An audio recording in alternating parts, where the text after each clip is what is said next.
Okay, just 1 minute.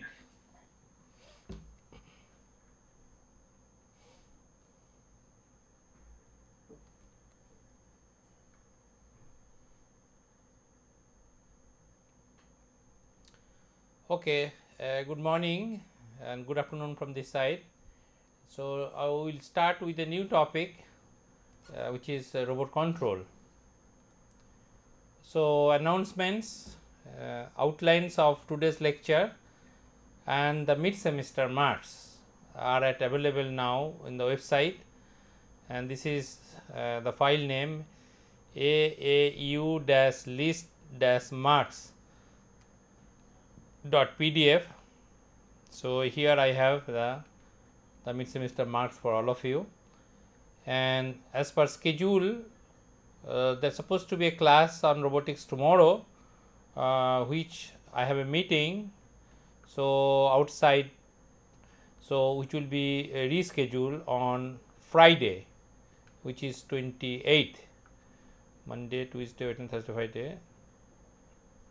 Okay, this will be Tuesday, Wednesday, Thursday, Friday, 26, 27, 28, the last session, which will be your 12:30 p.m. So please take a note of it. Tomorrow 9 o'clock class is not there. Nobody will take that class. My class robotics will be on 28th 12:30 p.m. EST. Then today the following 7 students will come to show me assignment 5. Assignment 5 is the deadline today. That was the MATLAB programming. If you could not do it, so you have to tell me what were the problems in doing it, so that I can help you. So review of lecture 21, that was the last lecture. We talked about stiffness and deflection. We talked about stiffness of different elements, shafts, links, belts. Then we talked about examples, that is how to find the deflection of a link. Then we talked about unmodeled flexibility, which is generally ignored in the dynamics model. In our dynamics modeling lectures also we have not considered the flexibility. However, any real robot has certain flexibility, so we should know what is the structural frequency in order to avoid any resonance. So for that we have estimated flexibility for links. Then here is the structural frequency should be quickly calculated to avoid resonances, and there we have talked about very simple illustrations. So today's outline is introduction about control, and it is important to understand the behavior of a second order system, because the system which we discuss in our robot dynamics or robot control, they are all second order systems, second order differential equations. So if we understand the behavior of a simple system, we should be able to understand the control of the robotic system also. So then I will talk little bit about assignments. There have been questions on assignment 4, so I will clarify certain aspects of it.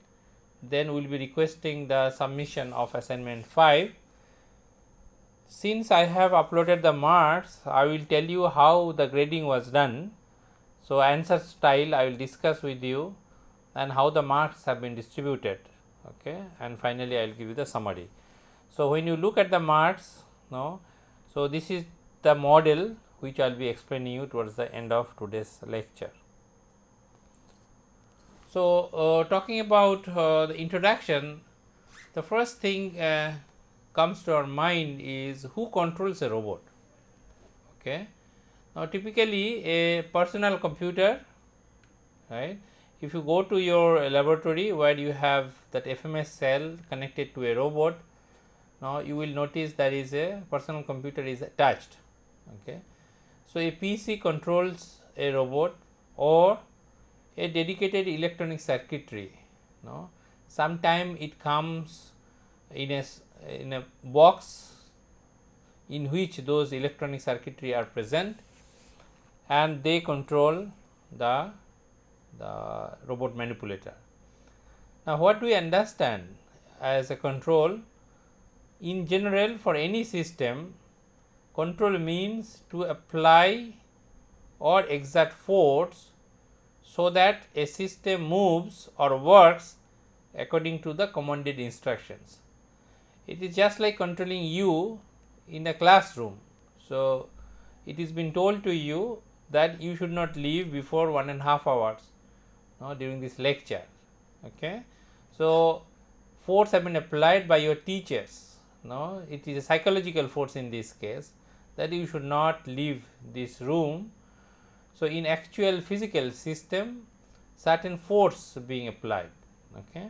Suppose if you want to move a control of your car, so you want to reach a certain distance at certain time, so you apply accelerator pedal to increase the speed. So, that way you can imagine any system for which you want to do the control. Now, to do the control, how we proceed for robot control? In chapter 6, if you remember in our kinematics chapter, we have solved two problems. In one problem, we talked about forward kinematics, but in the another problem we talked about inverse kinematics. And here is the inverse kinematic thing is presented. Joint motion equations were found for a desired end effector positions. So, you want to control an end effector.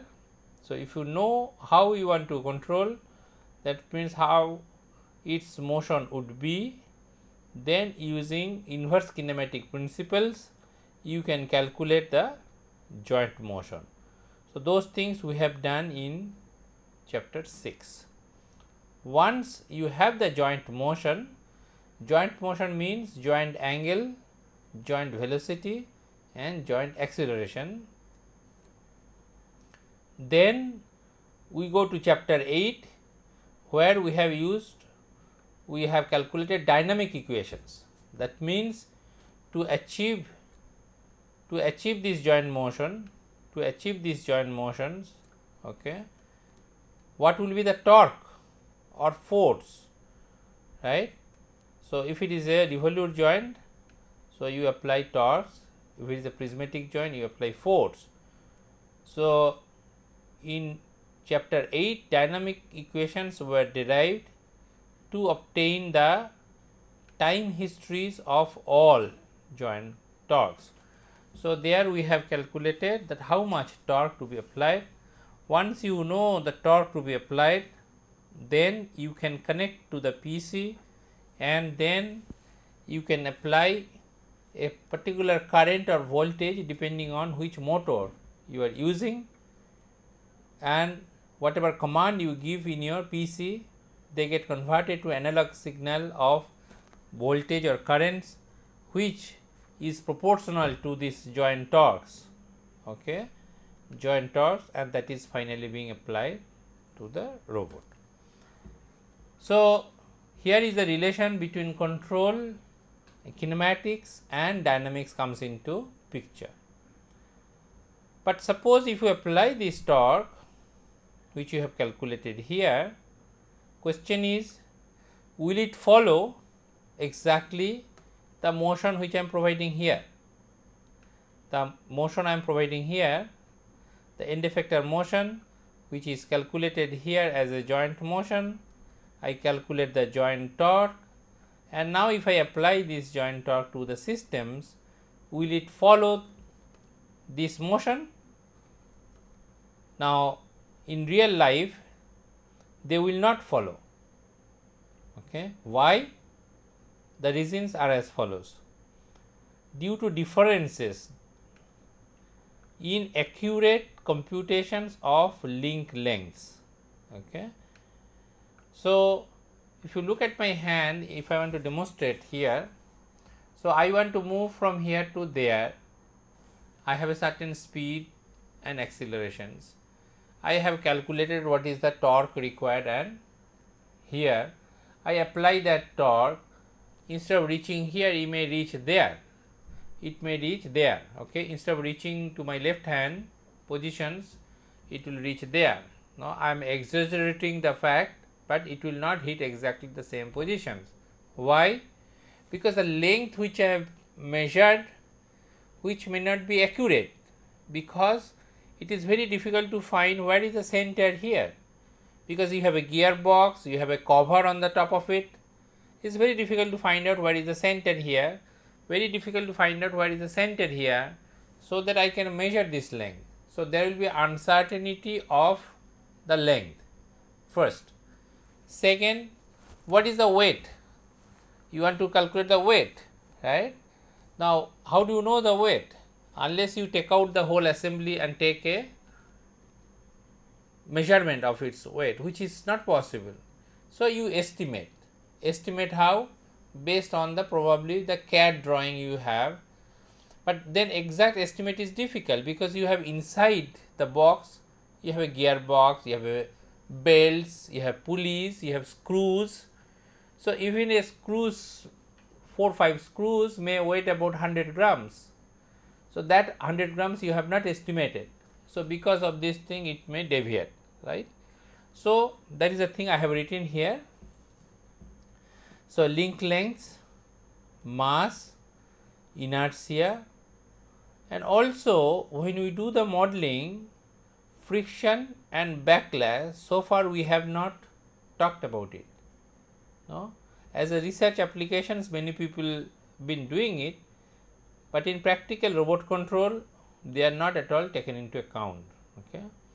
So because of the differences in lengths, mass, inertia and non-consideration of friction, backlash in the gearboxes are not taken into account, so it will not follow.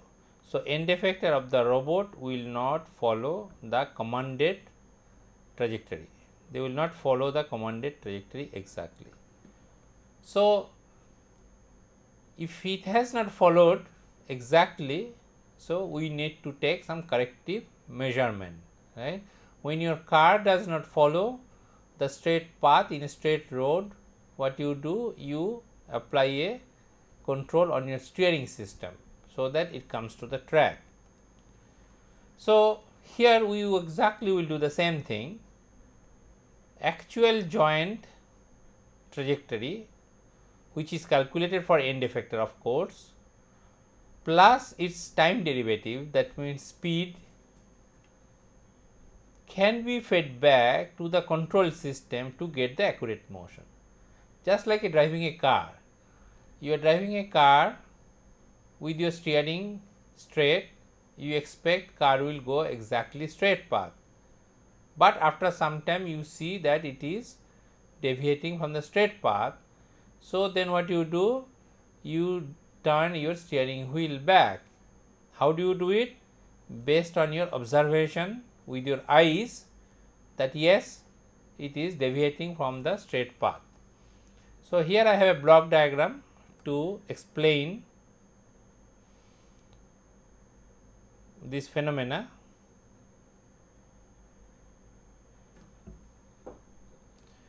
So here we have what is called as trajectory generator. What does it mean? Given the end effector motion, you perform the inverse kinematics, and from there you get the joint motions, and then the joint motion, how you move, that is given. Means whether you want to move in a straight line or you want to move in a circular path. Look at my hand. Suppose I want to move from here to there, right? I calculate what is the joint motion required, but then the plot of this joint motion, say theta 1 and theta 2, how do they should vary? Do they go like this? If you notice it carefully, I started at 0 velocity, picked up my speed very high and then slowly go there. So is my velocity is such so that my joint angles goes in a certain path. So if I plot theta 1 and theta 2 versus time, I will show you in the paper.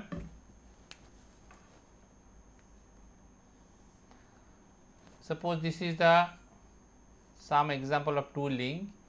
This is the measurement of theta 1 and measurement of theta 2. You move to a new positions. Okay. So, if you now calculate this measurement, the theta 1 0 to theta 1 final, and then here theta 2 final, theta 2 0. So, if you want to now plot time versus theta, let us say theta 1. So, initially it is at this angle theta 1 0, and it can go, this will be theta 1 f.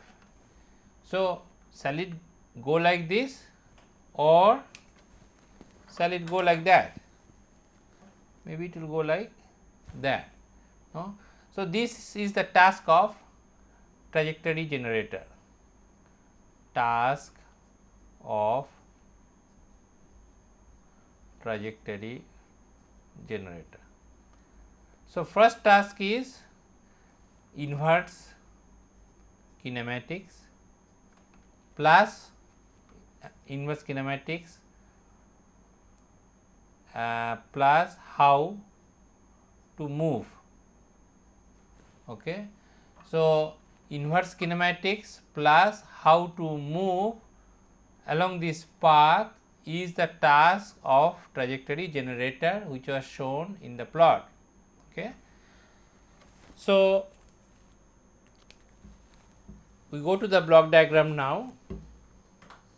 So, trajectory generator tells you that in order to move the end effector along certain path, you calculate what should be theta d, means theta desired, theta d dot, that means what should be the velocity desired, and what should be the acceleration desired. Then the control system means maybe the dynamic equations motion which you have developed in your chapter 8 will calculate that what is the torque required. So, this will calculate what is my torque required, right.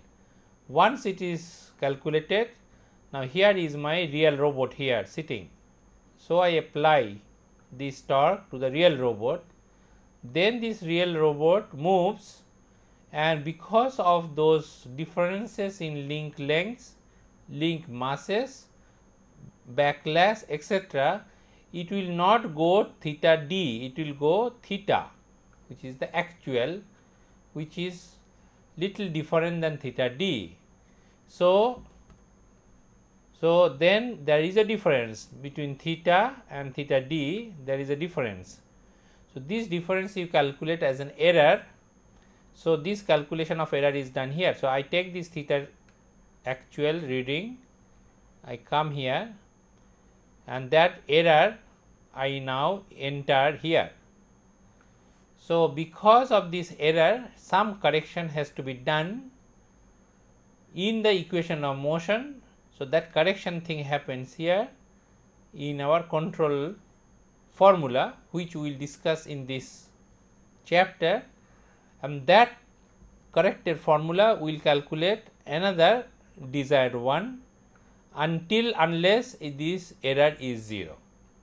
So, you calculate from the dynamic equation tau d, move the robot, get theta, get the error here, and you do the corrections here, you do the correction here, and again move it, again read it, so until unless becomes 0. And all these things happens in milliseconds or microseconds. So, when a robot moves along a path, you do not understand that it is doing all those calculations. So, in addition to theta, theta dots, that means velocity informations, are also taken into account to do this control one. So, in this chapter we will study that in addition to the dynamic equation of motion, how these control things can be calculated so that soon it becomes error 0. Okay.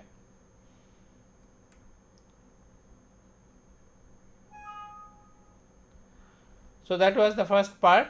Actual joint and or end effector positions and derivatives are fed back to the control system to get the accurate motion. So in that block diagram we have discussed about that thing. Now then, talking about robot control, there are two types of control. One is called linear control and another is called non-linear control. Okay. So we have linear control here, and we have non-linear control. Now linear control is based on the fact that principle of linearity is applicable. And linear control happens when the equation of motion of the robot is a linear differential equations. Okay. But in actual system, what we have seen that equation of motions are non-linear. Okay. This is actual fact. So one way is we do what is known as linearization.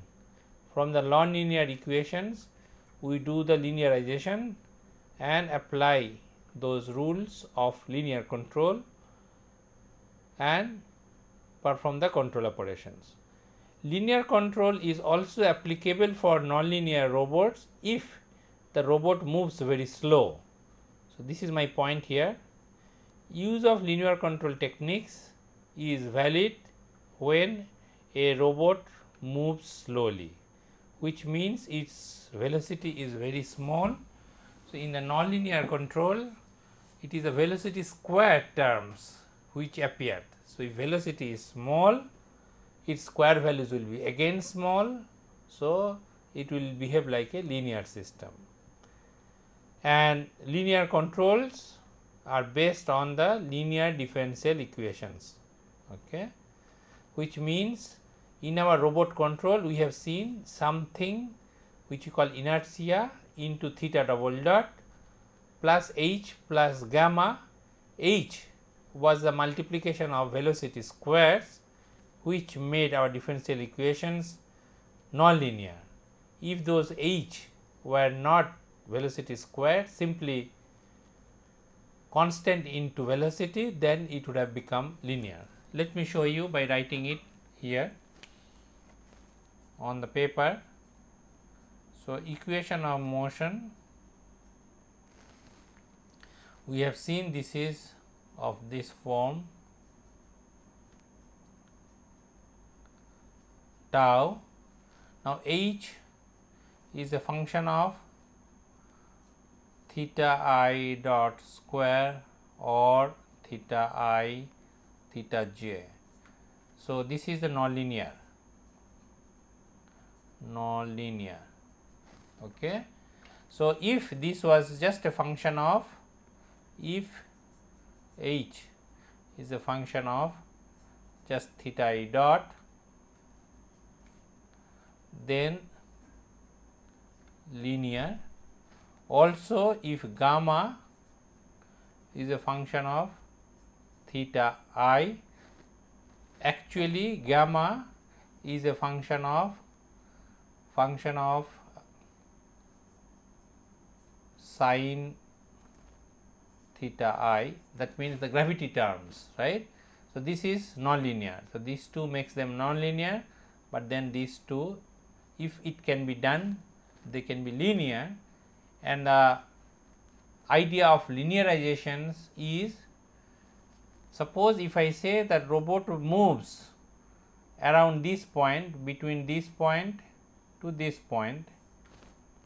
So for a small displacement, for small displacements,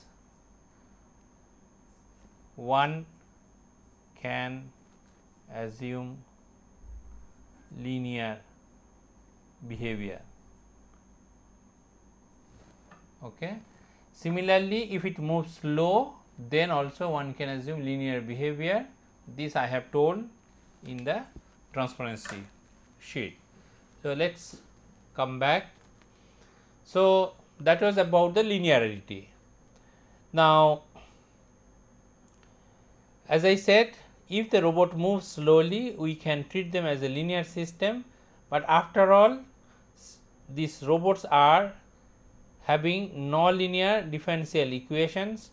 So, if I use a linear control, I am actually using an approximate method. So, linear control theories applicable to robotic system is actually an approximate method to the nonlinear control problem. So, I have told you in two cases that if it is moving around a particular positions, around that positions we can treat it as a linear, or over the whole range if it moves slowly it also linear. But then there is something else. If a manipulator is actuated by electric motors with reduction of gears with high ratios, the presence of gears tends to linearize the system dynamics. So, this is another point to note. If you have high reduction of gear, gears of high ratios, then the equation of motion actually linearize, and this has a relation with our slow thing, moving slowly, because high reduction means what? Speed reduces. So, high ratio means very low speed, and very low speed means the square terms will be again slow. So, obviously they are negligible. So, you neglect, effectively it is a linearized equation. So, another item is the effective mass and inertia terms of the links are greatly reduced typically by the square of the gear ratios. In our design discussion, we have seen gear ratios have increased the stiffness by square of the gear ratios, but the mass and the inertia are actually opposite. It is reduced, or they are reduced by the square of their ratios. And this is another fact. When something is moving in a high speed, because of the high gear ratios, speed gets slow.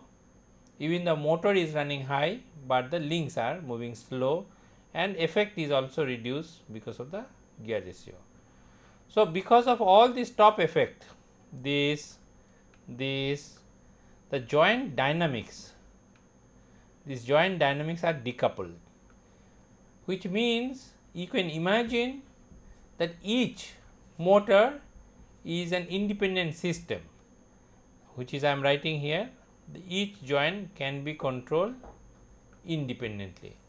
Let me try to explain on the paper here.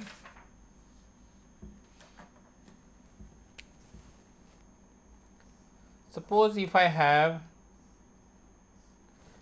this two link arm, and I have used a motor here, motor plus gearbox.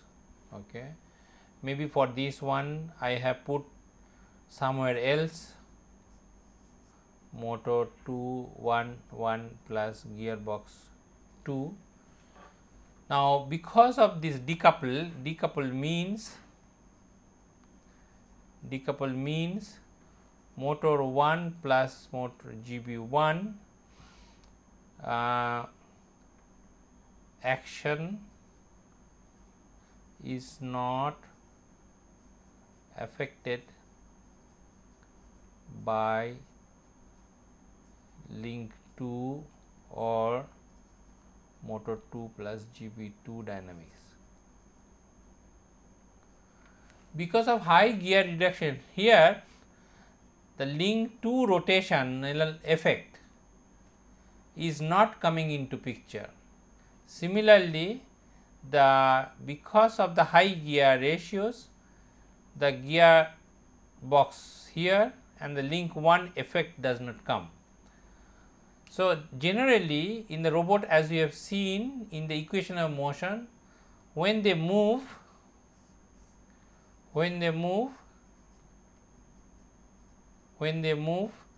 the effect of this mass and inertia is tau 1 has mass 2 and I2 function, okay, plus function of m1 and I1.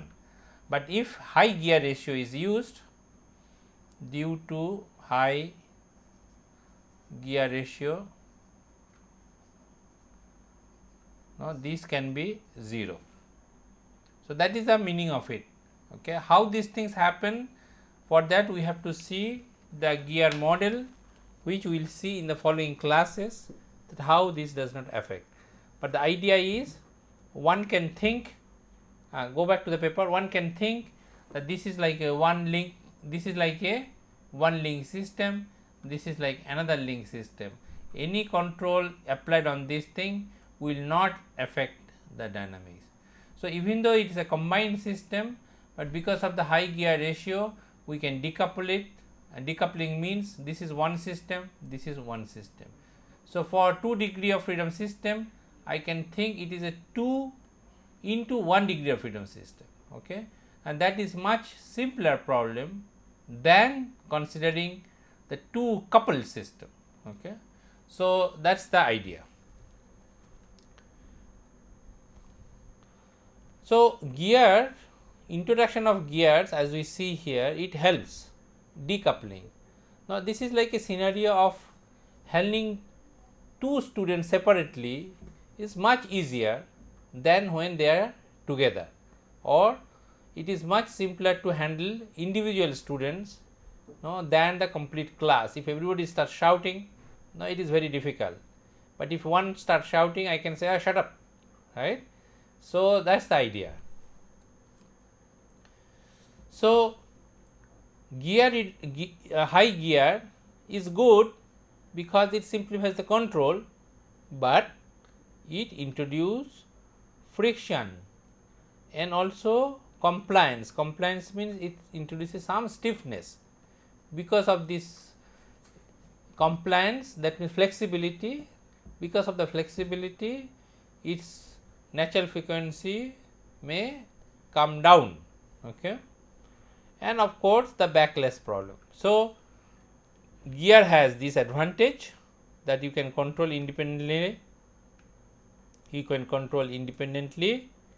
but this is the disadvantage. So, these are all disadvantage. So, as a control designer, he or she has to pay more attention to the above effects, because now control problem is simple, but now they have to worry about how to tackle these problems, okay, rather than the Coriolis forces, which are theta dot square, because they are not appearing anymore. So, if you are worried about this effect, you may think of using direct drive. So, to avoid these difficulties, one can use a direct drive. That means motor is directly connected to the link, which will eliminate the drawbacks of gear train, but now they are coupled. So, the non-linear terms due to the couplings between the links and joints have to be taken into account. So, you notice here, if I use gear box, I have a simplicity in control, but I have a disadvantage of these things. If I use a direct drive, to avoid that one, so I have to handle nonlinear. So, everything has this advantage and disadvantages. So, these are the advantages, disadvantages of transmission systems, control with the transmission system or gearbox, and control using a direct drive. Okay. So, depending on what you are doing it, there are different control strategies come into picture. Okay.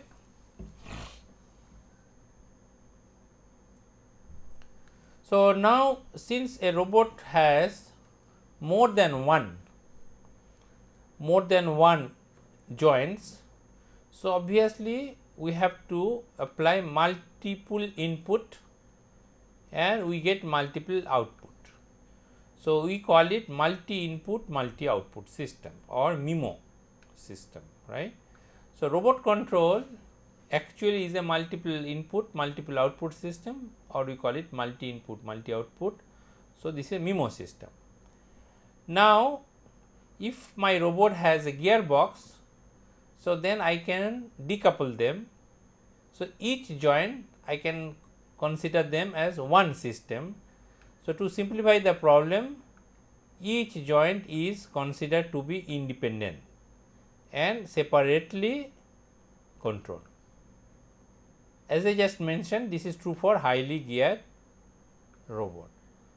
Such a system we call it SISO system, means single output and a single output. Okay. So, now if I have a robot which have the gearbox, okay, every joints, so each joint is like a SISO system, then actually I have n SISO system. So, if a robot has n actuators, each of them is with a high gear ratio, then I call them n independent SISO control system. So, my control design is a simple one, and because of high gearbox, each of them can be treated as a linear system.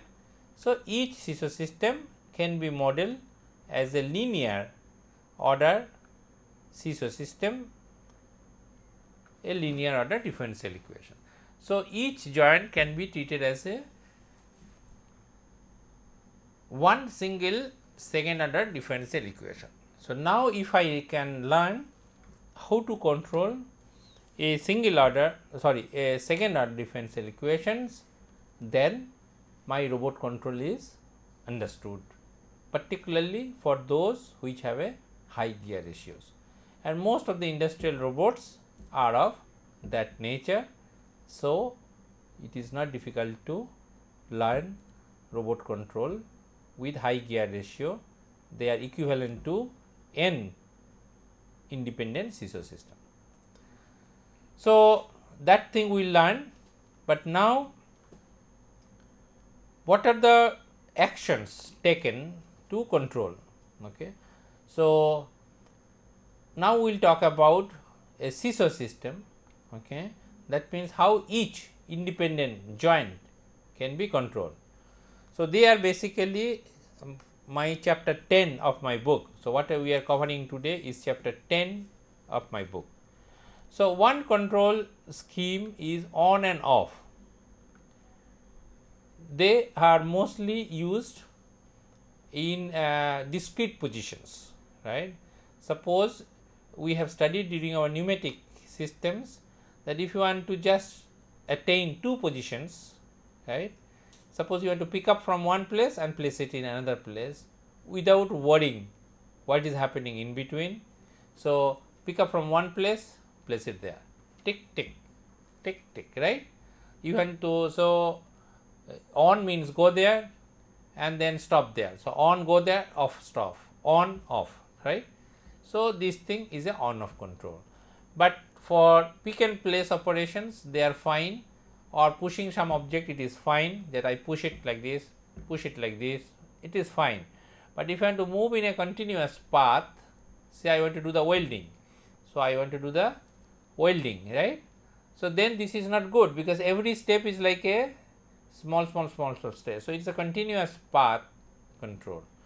So, every time I move, my sensors here finds out that how much it has moved, it corrects, it goes, moves, corrects, goes, moves, corrects, goes, moves, corrects, goes, moves, corrects, goes, moves, corrects, goes, and that is the process continues, and each movement corrections happen, as I told you, in microseconds. Okay. So, how those corrections are done? If you remember now our block, so this is our block, this is our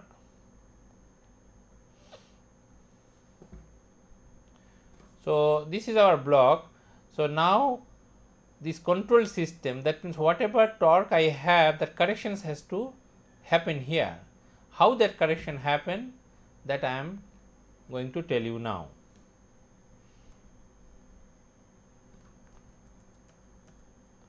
So, in the first, what is called a proportional control system, right. So, the tau d, instead of calculating from the dynamics, you say no, I will not calculate the dynamics at all. I will give my torque as proportional to the position error. So, you know what is your desired positions, and then every time you know that what is the actual positions, you calculate the error, multiply with certain constant which is called proportional constant, P constant, and you say my tau d, which is the signal, is proportional to position error. So, signal means tau d here is equal to, tau d is here equal to what we call is proportional gain Kp and this error in theta. So, tau d in our block diagram is equal to Kp into E theta. How is the Kp? That comes from the experiences, mostly experiences. So, you play with certain value Kp, see your motion is not very accurate, you change the Kp value, this is called tuning, okay. Changing the Kp value so that you get less error is called tuning. There are of course certain methods to estimate Kp, but many practical situations they are done by trial and error, and this is not only true for robots, this is true for any control system, right, be it a process control like temperature control, water level control, no, anything like that. Then the second one is, we call it a derivative control. In the derivative control, the control signal is proportional to the rate of change of error, okay. So, you not only calculate the error at particular time instant, you also calculate the velocity. This is called anticipatory control, right. If the velocity error is high, that means we expect in future it will be higher error. So, we apply a large constant value and then we try to reduce. So, in this case tau d, that means torque required, will be K, this derivative control d, and then we say E dot and theta, okay. So, for derivative control it is Kd into E theta dot. Then another is, we call it integral control. Here what happens is, you see what was the errors are getting accumulated, right. You look at past 3, 4, 5 time instance and see how much error got accumulated. If error got accumulated high, then you apply large integral. So, signal is proportional to the integral of errors.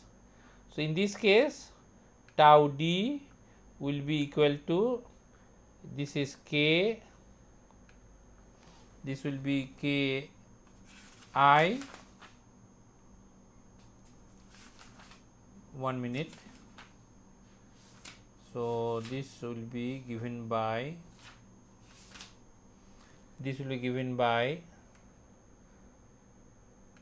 K I, and then this is integral of E theta and d t, okay. So, E dt. So, K I into integral E theta dt, which is called looking back control. So, that means you look back behind how much error you have accumulated. If you have accumulated higher error, then you apply a large K I value to reduce the error. So, we have P control, which is proportional control, D control or derivative control, or I control or integral control. These are very classical control laws. Any control book you open, you will be able to find this thing. They are used widely in robot control also, and sometimes we use them in combinations.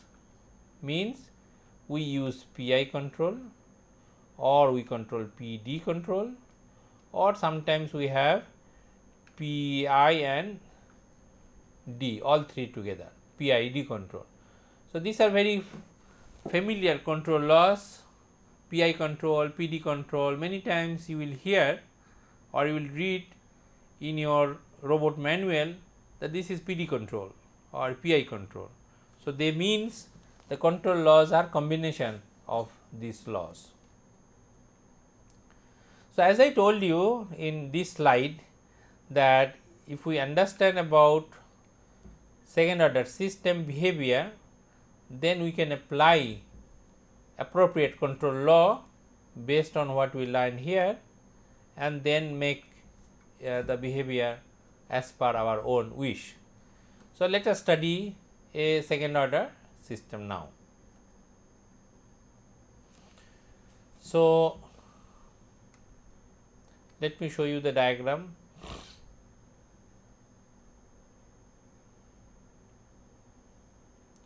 So, here I have simply a mass spring system, no damper here, or rather damper is also here in a different form. So, here I have a friction which actually is a damping. Okay. So, I have a mass of m for this block, I have this spring stiffness k, I have this spring stiffness k mass, and this is the friction. So, spring mass system with friction, which is nothing but our spring mass damper system. So, if you write its equation of motion, which is very well known and very simple also, you can apply Newton's second law and get that mx double dot plus bx dot plus kx equal to 0. So, this is the behavior of natural motion. Means, what is the meaning of natural motion here? That if you apply certain displacement x, no, then it will start vibrating. Okay, it will start vibrating like this. Okay. So, with initial motion given, suppose if you bring it to these positions and leave it go, then it will go in a vibratory motions like this one. Okay. And we would like to study that how this vibration happens. Okay. So, that is my intention.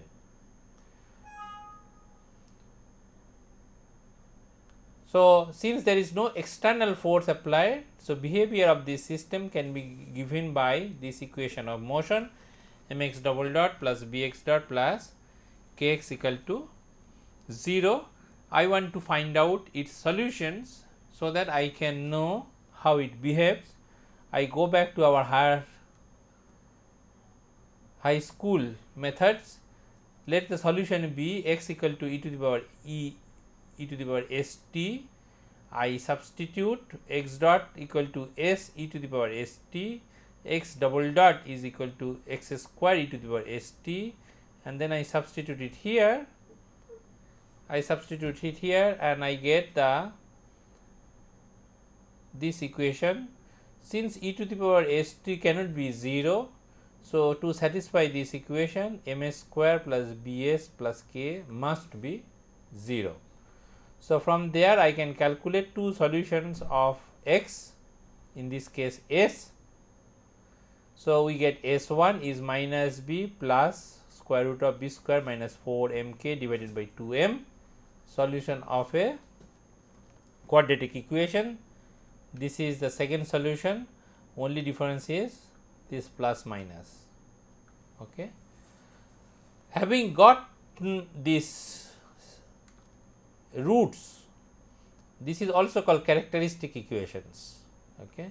So, having obtained the roots of the characteristic equations, S1 and S2, I can write the behavior of my system as C1 e to the power S1 t plus C2 e to the power S2 t. And what is C1 and C2? They are the constants which depend on the initial conditions of the system. Now, here we see we have a square root here. So, depending on this value b square minus 4 m k, we will have a complex value coming here, and that will see that complex values will lead to vibratory problem. Let us look at the cases now. So, now depending on the square root values, as I was trying to mention here, depending on this value here, we will have three cases.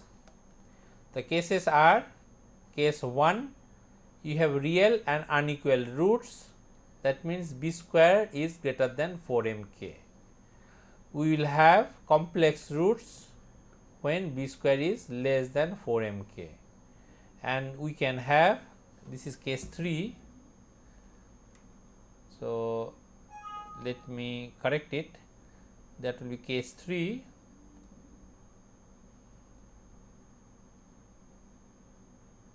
So, we have this thing, okay, this will be case 3.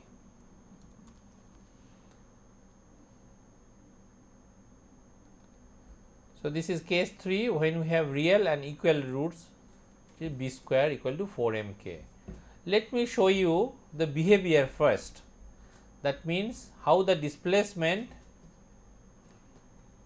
So, this is my system. If I apply certain initial displacement x, that means if I bring my object, if I bring my box here, that means I give some initial displacement, then how the behavior will happen. So, in the first case, when I have b square is greater than 4 m k, which means I have b square is greater than 4 m k, which means b square is greater than 4 m k. So, I have some real roots here, and because of these real roots there is a plus sign there and there is a minus sign there. Okay. So, S1 and S2 values will be different, and because of these differences, so here I have the roots S1 and S2, they have two different values, and that to two real values. So, if I plot them in a real versus imaginary axis, this is my real axis and this is my imaginary axis. So, I have two real roots, and if you calculate x, and you will see that with the time x will value like this thing. So, which means the x, that means the displacement which was caused will slowly go back to its initial positions, and such kind of system we call it overdamped system. Means if you apply certain initial values, it will come back to its original positions. Let me show you with my this object on my hand. Suppose if this is the object on a plane, where is my hand is, if this is under spring and I fix it here. So, if you give certain displacement and leave it, so it will not vibrate like this thing. So, if I leave it like this, if I have given an initial displacement, it will immediately will go back to its initial position. If you give a displacement in this direction, immediately it will go to its initial positions. So, this is the case of overdamped when your roots are different. Okay. Let us take an example and see how it happens.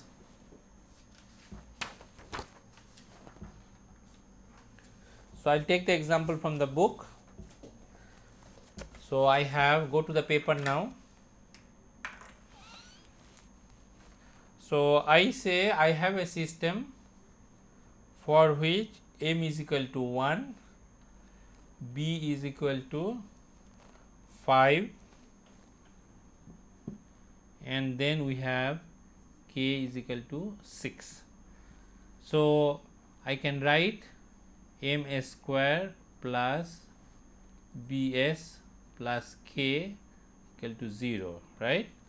So, as per my values now, it will be s square plus 5s plus 6 equal to 0. So, if you factorize it, so you will get s plus 3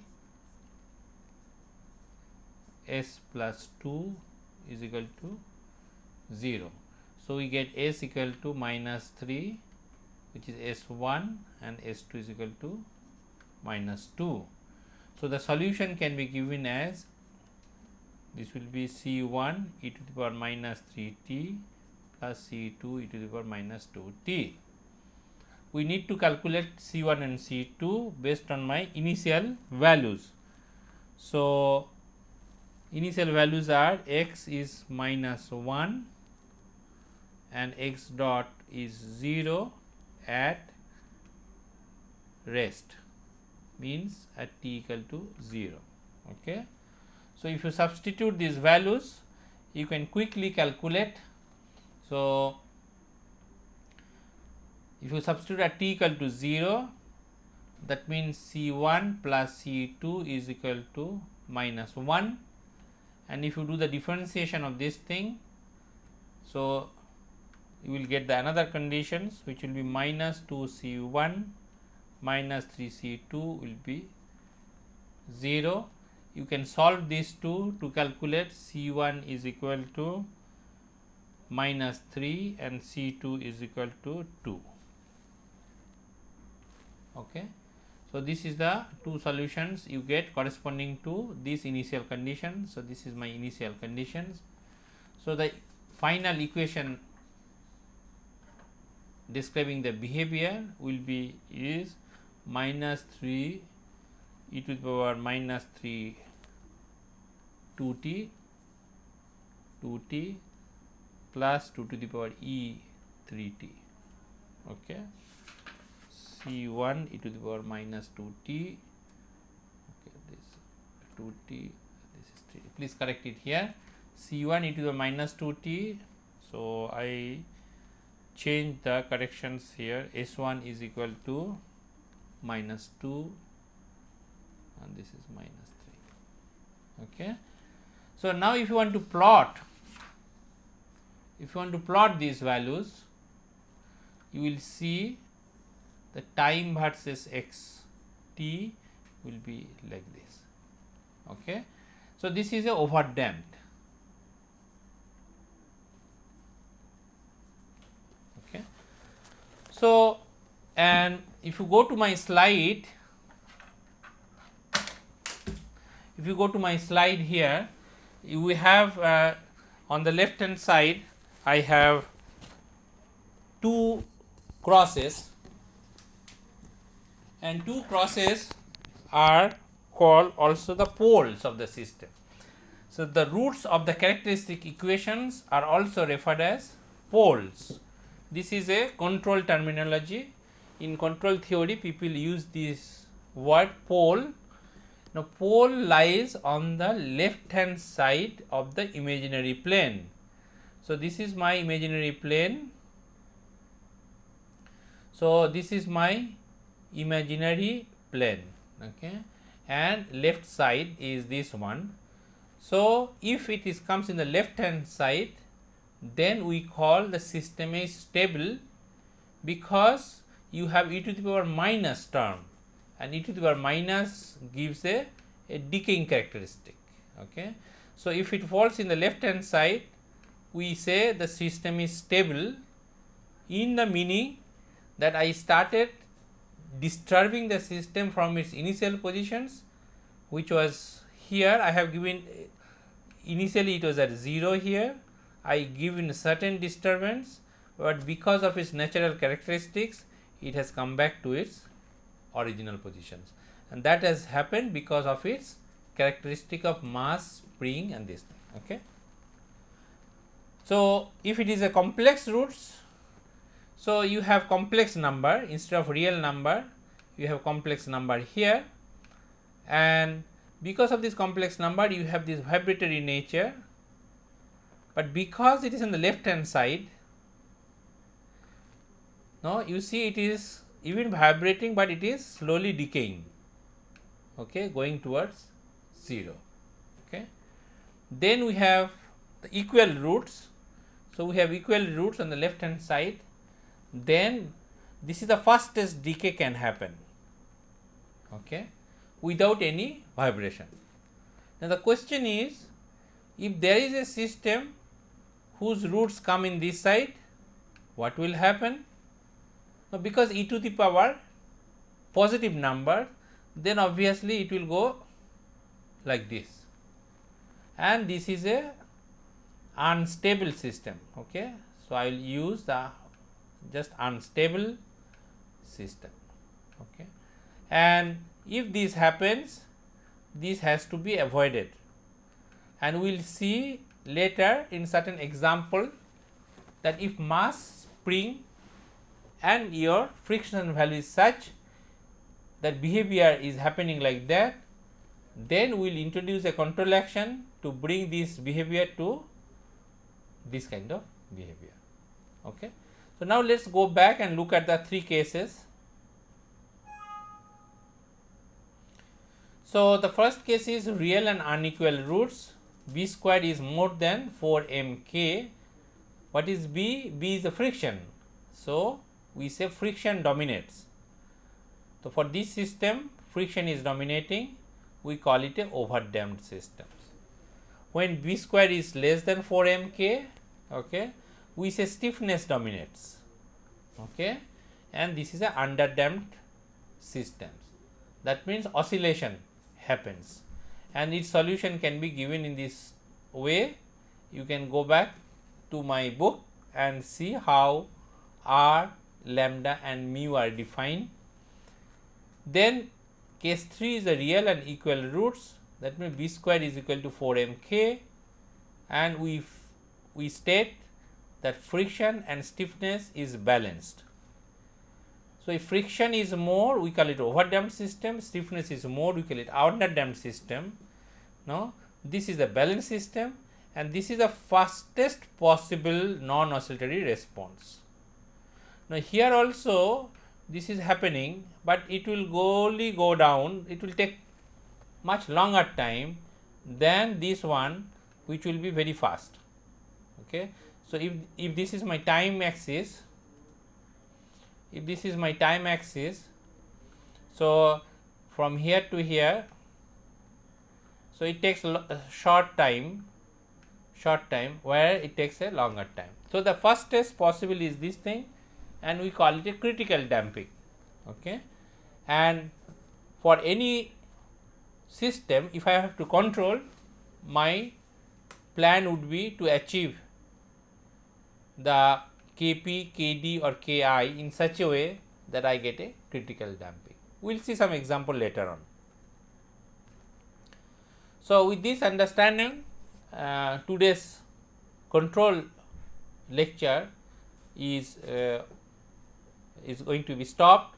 If you have quick questions on the control aspects, what I have covered today, you can ask me. I will wait about 30 seconds, and if you have no questions on this control aspect, I will talk about some clarification of assignment 4 and then give you the marks distributions of the mid semester correction. So 30 seconds from now.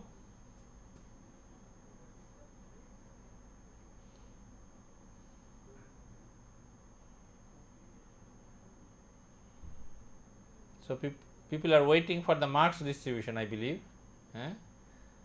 Many of you have done a good scores, so you need not worry. Okay. So 30 seconds is passed. So now I go to some clarification of assignment 4. Assignment 4 was the statics Jacobian verification. Okay. Let me take you to lecture 16, where we have talked about it.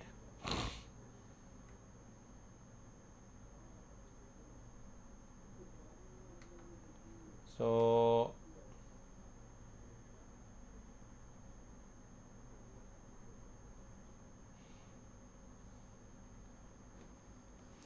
So, in lecture 16, with the respect of first thing I wanted to tell you is this thing, this Jacobian. You see, when we have written the tau is J transpose F,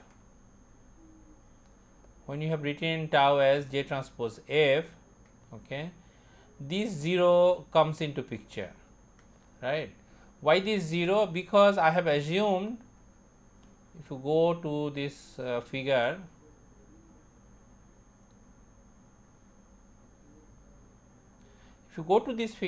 that F is actually two dimensional. That means it has a Fx component and Fy component. Now, when we derive this expression here, we have considered that it has a three component, that is Fx, Fy and 0. So, we are treating this force as a three dimensional entity here, because we have considered 0. So, because I have considered F as a three dimensional entity, now corresponding J transpose has come out about 2 by 3. But in a planar case, I am having a 2 degree of freedom, 2 link revolute arm.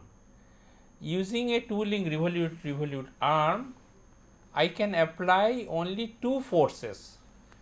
These two forces are Fx and Fy. So, 2 degree of freedom system, I can control two components of Fx, Fy. So, the corresponding Jacobian should be 2 by 2.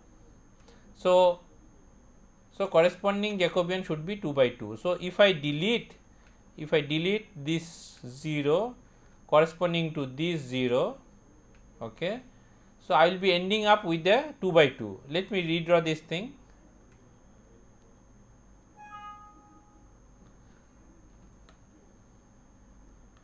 So, what I am going to tell you is,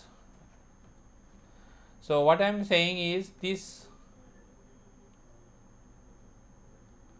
since it has only two non-zero component, because if I do not want to treat this as a 3, and then I should also cross this, because I have two link system which has 2 degree of freedom, that should be able to control only two force component. So, if I delete those things, so this will be looking like that. So, then it should be 2 by 2. So, if I have a 2 degree of freedom system, I should have 2 by 2 Jacobian, and 2 by 2 Jacobian means I will have two input, and it is maximum possible to control two variables. In this case, for statics it is Fx, Fy. When we calculate in the kinematics, it is able to control only velocity in x direction and velocity of y direction. If it is a 3 link system, okay, then it should be able to control 3. It will be able to control 3 parameters. Which are the 3 parameters here? The 3 parameters are moment about z, force along Fx, force along y. So, this Jacobian J transpose, if you delete the 0 term, so I delete, because for planar case they are not important. So, if I delete, so effectively you have 3 by 3 system here, okay. So, what I have done it is, so since WE, this 0 I delete, so this 0 I delete. So, in this expression, if you delete these zeros, so these zeros should be deleted. So, effectively you will be ending up with J. So, for 3 link system, I should be having 3 by 3 Jacobian, okay. But for my calculation purposes, I have considered them as a 3 moment terms and 3 fourth term. So 6 terms have come, but I know it is a planar 3 link case. So zeros are not going to play any role here. So I get rid of those and I only keep this one. I only keep this one, and so it will be 3 by only it will be 3 by. So I get rid of this thing. So it will be 3 by 3. Okay. Then there might be certain confusion here why this term comes, okay, in case of 3 link, but 2 link it does not come. For this I will repeat what I have told you earlier. Here I have considered this thing under gravity. If you look at this diagram, so I am considering gravity is acting. For my 2 link case I have not considered gravity. So if I am considering gravity, if you consider this gravity as an external force here F34, if you consider G as a part of F34, then this term will not come. Okay. So please understand this part, that this will not come. This will not come if G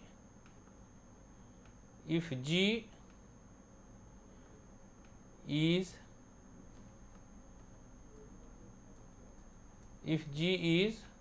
F34. If G is F34, okay.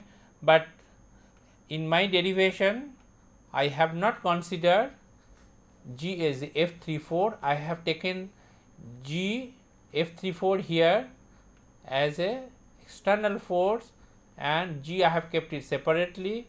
That is the reason it has come into picture here. Okay. So it is just to distinguish if there is a gravity is there and if gravity is not there, what will be the difference and what is the relationship between the external force applied at the end effector and J transpose. Okay.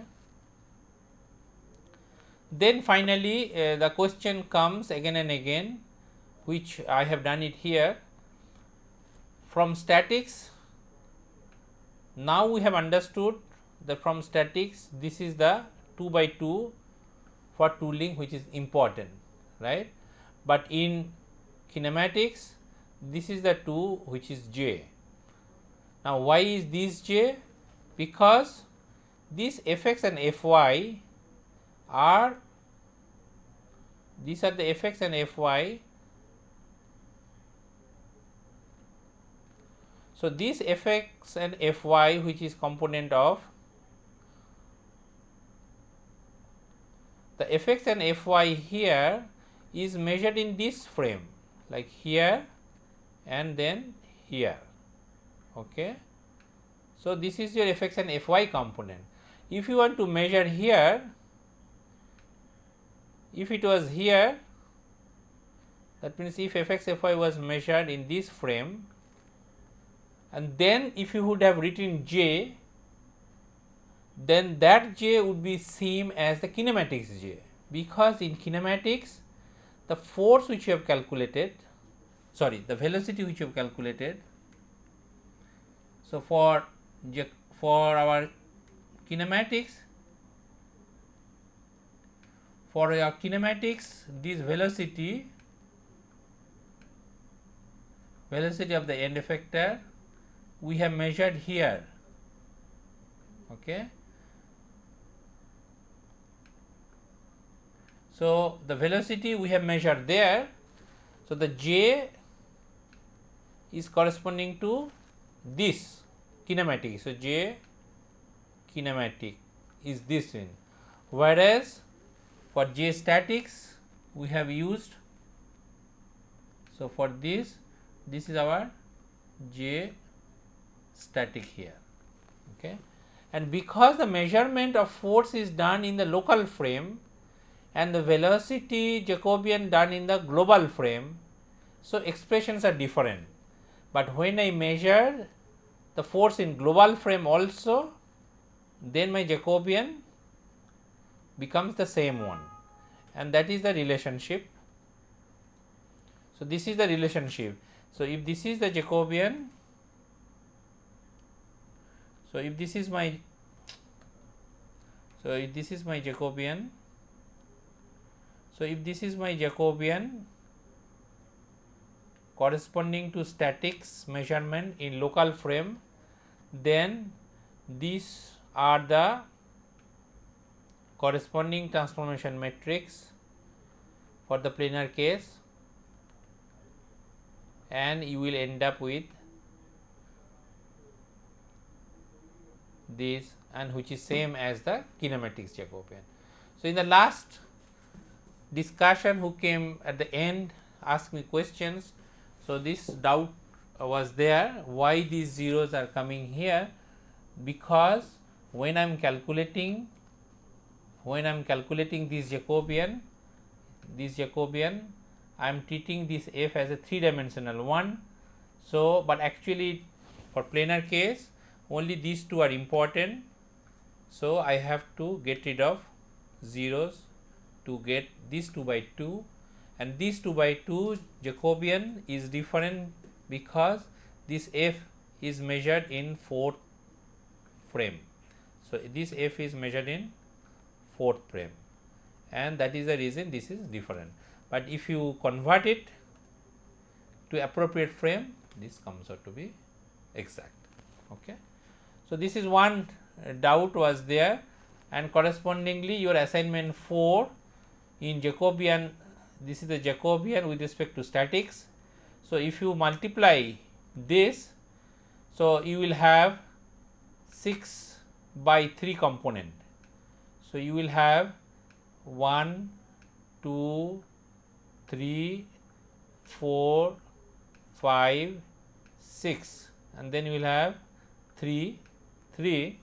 Since this is a 3-link planar manipulator, you know these terms are not important. So, they have to be not considered, and here this term is not considered. So, only these 3 by 3 matrix should be extracted from here and from here. Okay. And that 3 by 3 matrix would be the Jacobian. So, this 3 by 3 is the Jacobian which you have calculated from your kinematics. Okay.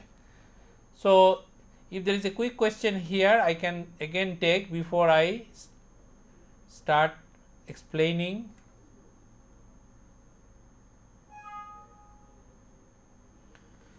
What is the thing I wanted to tell you in assignment 5, I can wait about 15-20 seconds if you have questions on this aspect of assignment 4.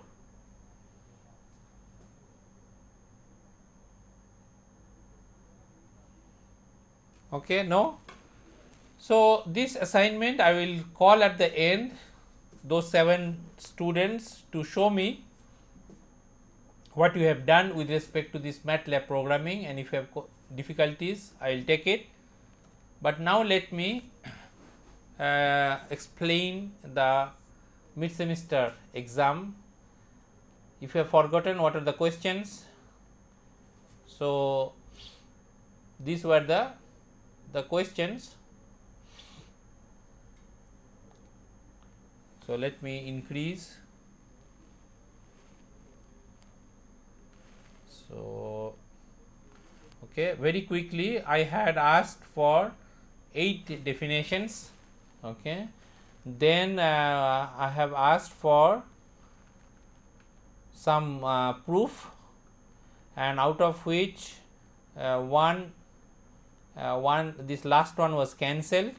This was a cancelled questions C, and then we had this spherical arm whose DH parameter was given, and then 3 questions were asked. Now, find out the overall homogeneous matrix, sketch the initial positions, and then verify from the direction cosines. Okay. So, For these questions, no, I have uploaded this thing. The first question, whatever was it, that was first question was how to decide the introduction of a robot for a particular job. So almost all of you have done quite okay with all these questions except B and H. So I have highlighted with the red color things here, and otherwise I am writing which page to read. For example, see page 9 of the book for A. For B, read page 20, section 2.1.1, item 4A and B, that is when to use belt pulley over gears. One of the important thing here is when you have to transmit motion over long distance, then belt pulley is used. No, not that it is very accurate compared to gearbox, no backlash, no, those are not the main reason. The main reason is when you want to transfer motion over long distances. Then the others, as I have written, page, read page, read page, read page, read page, etc., etc. Then in H, why not to use position informations for velocity and acceleration calculations? They are mainly because of the fact every sensor measurement has some form of noise. So position information which you get from encoders or other sensors, they will also have some noise, and differentiation is as an operations operations in calculus which actually amplifies the things. So if there are already noise existing in the position, then differentiation will amplify those noise when you calculate velocity and accelerations. So that is the reason calculating velocity and acceleration from position data is avoided. Okay, either you use direct velocity measurement or you can use the acceleration and integrate to get the velocity or the positions. Okay. So that was 3 marks of 8, questions 24. Then for question 2 and 3, now find the determinant of Q. You have to show me how you have calculated the determinant. Okay, to calculate the determinant of Q is 1, so you got 3 marks in this. Then show the computation of adjoint. The inverse of a matrix is defined by adjoint of the matrix divided by the determinant of that matrix. So you have calculated the determinant in the above step. Okay, so you know what is the determinant, which is 1, but adjoint calculation you have to show explicitly to get the full marks. So you get the 3 marks if you show me. If you just write final expression which you know is Q transpose, you are not scoring any marks. Okay, so that was for that, and question C was cancelled. So whatever 6 marks was distributed 3 here. Then this calculation of T1, T2, T3, 0.5 marks each. So 2 multiplication is 1, and then draw the sketches correctly. Now these 2 marks here, 2 marks here, and the last C portion, the important thing is the first frame, the 4th axis of the, okay, sorry, this is one important thing. You have to able to show the end effector is actually down. If you look at my hand, so end effector was down, but when theta 2 is 0, end effector is actually down. So if you sketch it correctly, you get the 2 marks and other 2 marks for drawing the other parts. And for the last one, if you have the 4th axis, so look at my hand, so 4th axis measured in base axis, you get the terms. Okay. Since our time is flying away here, today I will not call those students in the front, and this is the summary. Control introduction is given, second order linear system is presented, 3 cases, assignment 4 and 5 are discussed and mid semester examination answer pattern is presented. So, I will call you in the next class because of certain constraints in time here. I want to stop, and thank you very much. And if there is any questions, I will take it on Friday. Your local time will be 12:30. Okay. So, thank you very much. Please download your marks, and if there are questions, ask me in the next class. Bye bye.